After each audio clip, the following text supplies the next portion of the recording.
अस्सलाम वालेकुम दोस्तों। ईद का दिन है और बहुत सारे मैसेजेस आए, कॉल्स भी आई दोस्तों की, स्टूडेंट्स की।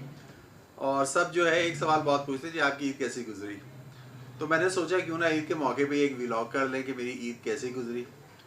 तो मैं आपको बताऊं, मेरी ईद जो है बहुत ही फारिग किस्म की बिजी गुजरी। अब आप सोच रहे होंगे कि ये फारिग किस्म की बिजी की क्या चीज़ होती है।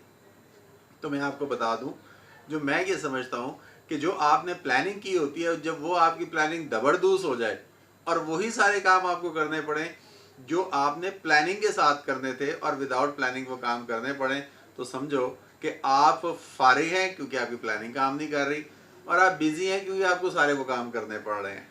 और इसकी सारी की सारी वजह हमारे बेग साहब का वो बच्चा है जिसको कल सुबह हमने 7 बजे ज़िबा करवाना है, क्योंकि कसाईयों ने 7 बजे का टाइम दिया कि हम आएंगे। अब ये बेग साहब कौन है? बेग साहब हमारी जिंद जान है, खुर्रम बेग।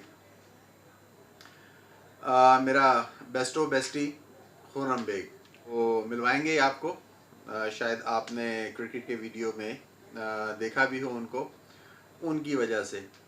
अब उनकी शान में अगर मैं कुछ कहूँ तो सिर्फ ये कहूँगा कि वो दिल में आते हैं, समझ में नहीं आते।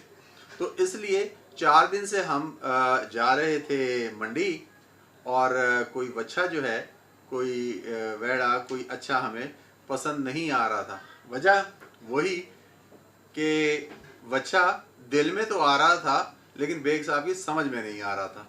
तो इस वजह से पहले 3 दिन बच्चे के लिए ट्राई करते रहे, और आखिर ईद की रात को, ईद से एक दिन पहले की जो रात है, उसको दोबारा फाइनल राउंड खेला गया। और वहाँ पर जाके फिर एक बहुत ही खूबसूरत एक वो गाय सेलेक्ट करके लाए हैं, और माशाल्लाह बहुत खूबसूरत है। तो उसको मैंने मुबारकबाद भी दी बेग साहब को। मैंने कहा जी ये दिल में भी आई है और समझ में भी आई है। तो ये है हमारे बेग साहब, इंशाल्लाह मिलवाएंगे उनसे। तो उनकी वजह से क्यों? क्योंकि सुबह 5 बजे गाय लेकर आए और फिर उसके चक्कर में जागते रहे। और दूसरी जो प्लानिंग दबरदूस की है वो फरजीन साहब, हमारे कोर टीम मेंबर। क्यों? क्योंकि उनके साथ पूरा प्लान था कि हम सुबह सवेरे उठेंगे तैयार होकर और इकट्ठे जो हैं घर से नमाज के लिए जब निकलेंगे तो और भी काफ़िले निकल रहे होंगे, और भी लोग, क्योंकि यहाँ पर ज़्यादातर लोग पैदल ही नमाज के लिए जाया करते हैं।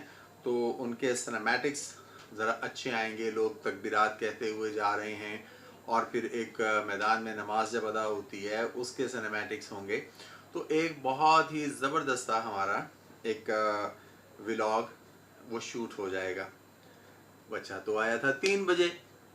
अब फरजीन साहब की रूटीन तो ये है कि तो वो आम दिनों में उनकी गुड मॉर्निंग जो होती है वो मुझे आकर जब मिलते हैं तो उस वक्त मेरा ख्याल है 12:30 से पौने 1 का टाइम होता है।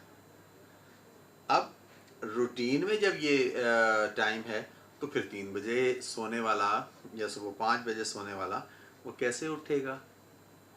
बहरहाल वो प्लानिंग ज़बरदस्त हुई, उनको जगाने के चक्कर में नमाज भी लेट हुई, और जिस जगह नमाज पढ़ने की प्लानिंग थी वहाँ जब हम पहुँचे तो सलाम फिर गया। फिर हम एक और मस्जिद में गए, तो वहाँ पर तकबीरात में जो हमारे साथ हुआ वो एक अलग कहानी है। तो बहरहाल नमाज अदा की, और नमाज अदा करने के बाद फिर हम वापस आ गए, और आए तो फिर कुर्बानी के लिए अब कसाई का इंतज़ार।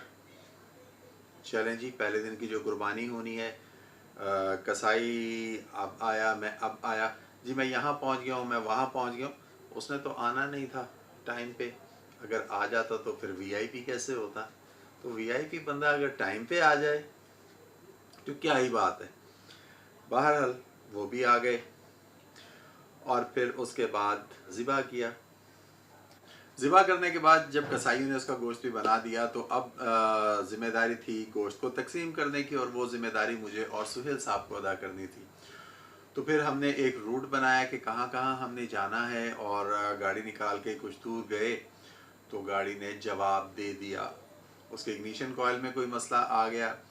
फ़ोन किया, एक दोस्त है मैकेनिक, उनसे कहा कि जनाब ये मसला आ रहा है, उन्हें कहा जी आज तो नहीं हो सकेगा क्योंकि मैं कहीं और आया हुआ हूँ, तो इंशाल्लाह कल ज़रूर आपके पास चक्कर लगाऊंगा। उनसे वादा लिया और फिर हमारे काम आए दोबारा कौन? बेग साहब।